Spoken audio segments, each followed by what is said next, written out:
Hi friends, तो आज मैं कन्हैया गौरी आज आप सभी को बताने वाला हूँ कि यहाँ पर जो सरपंच पद के सरपंच के चुनाव आ गए ग्राम पंचायत के।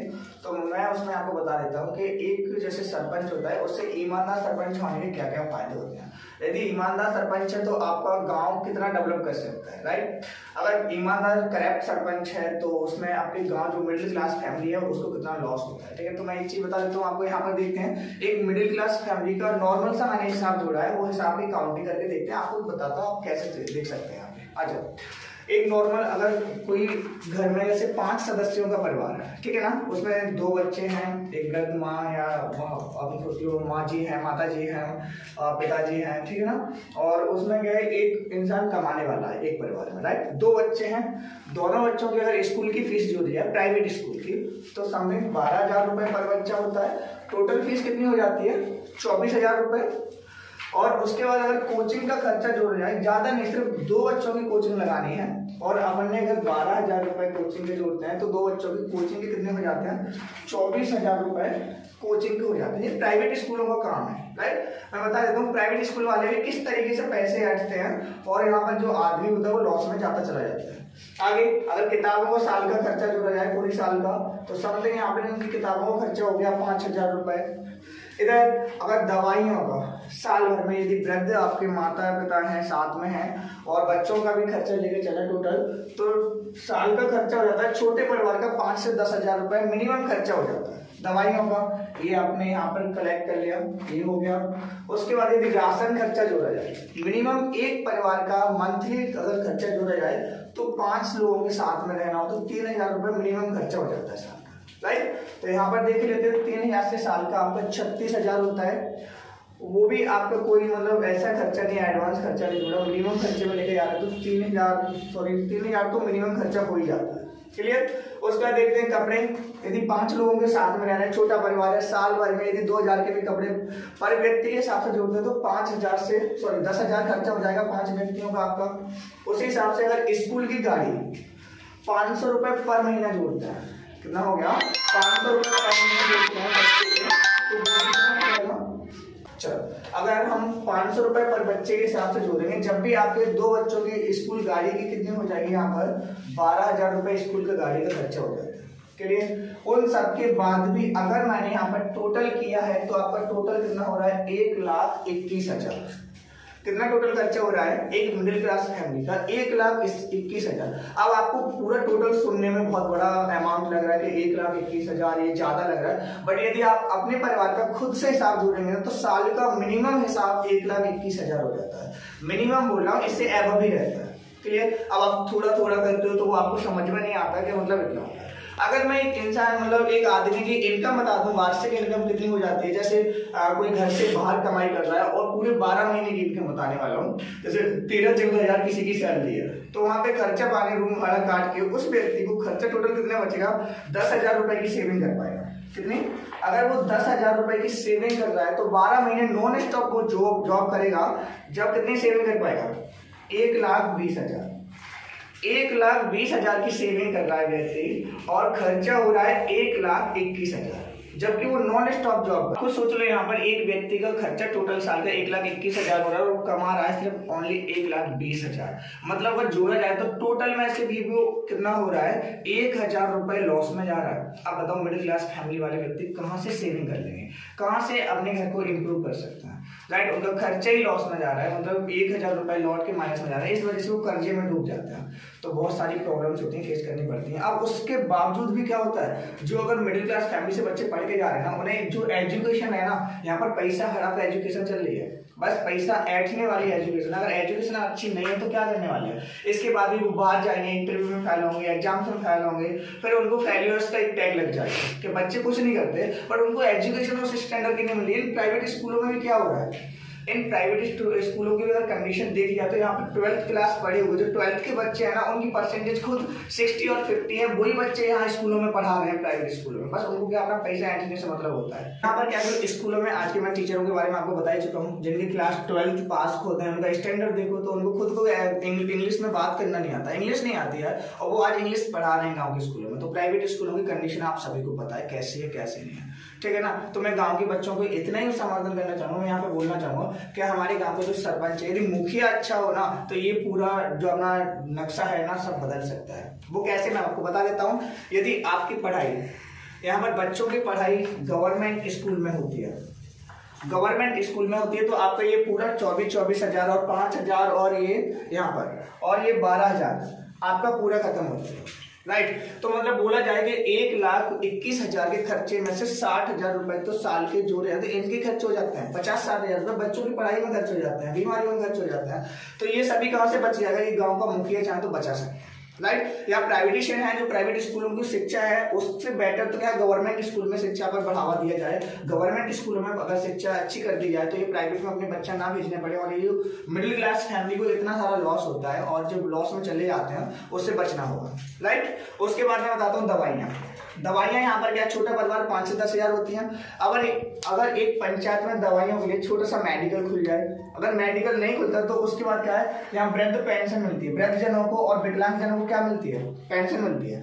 अगर सरपंच चाहे तो सभी ग्रामीण वासियों में जितने भी वृद्धजन हैं, अपने विकलांग हैं, उन सभी को क्या यहाँ पर पेंशन बन दिया है मंथली। तो यहाँ पर ये 5 से 10 हजार इनकम जो आपका लॉस होता है वो भी यहाँ पर क्या होगा, बच जाएगा, राइट। ये भी मुखिया के हाथ में होता है, तो ये भी आपका लॉस क्या हो रहा है, बच रहा है। उसके बाद राशन, आप सभी को पता है कंट्रोल पर राशन मिलता है सभी व्यक्तियों को, राइट। अब यहाँ पर मैं काफी गांव की स्थिति ऐसी बताता हूँ ग्राम पंचायतों की, जहां पर राशन बढ़ता ही नहीं है। बढ़ेगा भी तो 6 महीने में एक बार बढ़ जाएगा, राइट। और उसमें भी 5 किलो 2 किलो 4 किलो दे दिया राशन। उस राशन से क्या होता है, अगर प्रॉपर राशन दिया जाए तो यहाँ पर ये 3,000 खर्चा आ रहा है ना, यहाँ पर 500 या 600 रुपए ही खर्चा आएगा यदि प्रॉपर राशन बटे।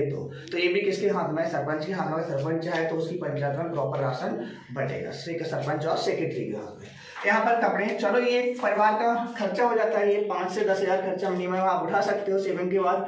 और यहाँ पर स्कूल गाड़ी, जब सरकारी स्कूलों में पढ़ाई का स्तर बढ़ जाएगा, अच्छा हो जाएगा, तो ये यहाँ पर सरकारी गाड़ी आ सकती है। अभी सरकारी गाड़ी नहीं तो चलो स्कूल हर एक गाँव में होते हैं और 1 किलोमीटर के दायरे में ही होते हैं, तो यहाँ पर ये पढ़ाई का स्तर अच्छा होने पर ये गाड़ी का भी पैसा आपका सेव हो जाएगा, राइट।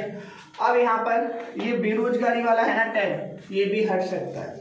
अगर बोला जाएगा गांव की पढ़ाई का स्तर अच्छा हो जाएगा तो जो बच्चे बेरोजगार रह जाते हैं ना, आगे चल के टेस्ट में, इंटरव्यू में, एक्सेट्रा जिस चीजों में फेल होते हैं, तो वो स्तर भी डाउन हो जाएगा, क्योंकि वहां से इनको जो इनकी नींव होती है ना, मेन जड़ बोला जाता है, इससे अगर वो ही मजबूत होकर जाएगी तो आगे चल के वो पास होते जाएंगे और अपना फ्यूचर ब्राइट करते जाएंगे, राइट। अभी तो इनका फ्यूचर क्या है, खतरे में नजर आता है इन सरकारी और प्राइवेट स्कूलों को देखकर, राइट। अगर बढ़ाना है तो वो भी किसके हाथ में है, सरपंच के हाथ में। मैं यहाँ पर बोल सकता हूँ, और पंच चाहे तो यहाँ पर गांव के नाम और नक्शा बदल सकता है, राइट। अगर यहाँ पर बात की 1,21,000 में से पंच चाहे तो सिर्फ और सिर्फ गाँव के व्यक्ति का 20 से 30 हजार रुपए वार्षिक खर्चा आएगा, 20 से 30 हजार। तो बाकी का व्यक्ति 1,20,000 भी कमा रहा है ना, 1,20,000, तो उसमें से कितनी सेविंग कर लेगा, 70 से 80 हजार वार्षिक सेविंग कर सकता है और फ्यूचर के लिए बेटर से बेटर प्लानिंग कर सकता है और फ्यूचर में अपने बच्चों को बेटर से बेटर एजुकेशन प्रोवाइड करवा सकता है। ये किसके ऊपर डिसाइड होगा, एक पंच ही कर सकता है।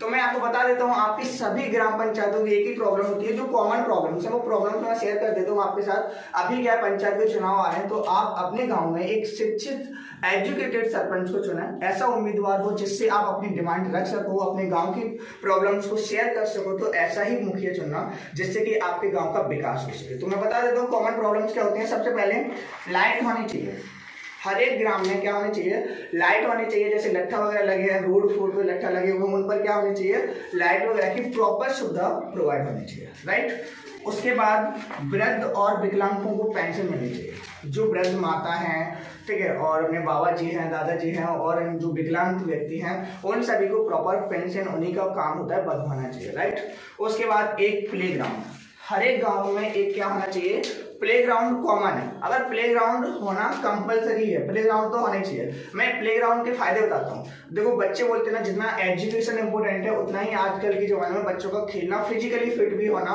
मोस्ट इंपोर्टेंट पार्ट हो जाता है। अगर दिमाग को विकसित करना है तो उसके लिए खेलना भी जरूरी होता है, राइट। अगर आप बच्चे खेलेंगे तो आज मैं बताता हूँ बहुत सारे राज्य ऐसे जैसे हरियाणा, पंजाब, दिल्ली है, इनके वजह से हरियाणा आज क्या अव्वल करता है खेलों में, हमेशा हरियाणा का नाम टॉप पर रहता है। क्यों? वहाँ के बच्चे का नाम नहीं करते, अपने राज्य का नाम करते हैं। तो खेल हम ना प्ले ग्राउंड, यहाँ की जो स्कूली शिक्षा होती है उसके साथ साथ उनका खेलना भी कंपलसरी करना चाहिए। मैं तो कहता हूँ एक स्पेशली एक सब्जेक्ट के तौर पर आपके खेलों को भी डालना चाहिए, राइट। उसके बाद सड़कें और नालियाँ, हर एक गांव में सड़कें और नालियां प्रॉपर होनी चाहिए। इनसे क्या, जब सड़कें और नालियां अपनी कंप्लीट हो जाएंगी तो गांव का विकास अपने आप लगने लगता है, राइट। दूसरा, यहाँ पर पानी की टंकियां होनी चाहिए, या ऑफकोर्स जिस जो गांव है उस गांव में पानी की टंकी की प्रॉपर सुविधा उपलब्ध होनी चाहिए, जिससे किसी भी व्यक्ति को पानी की प्रॉब्लम ना हो।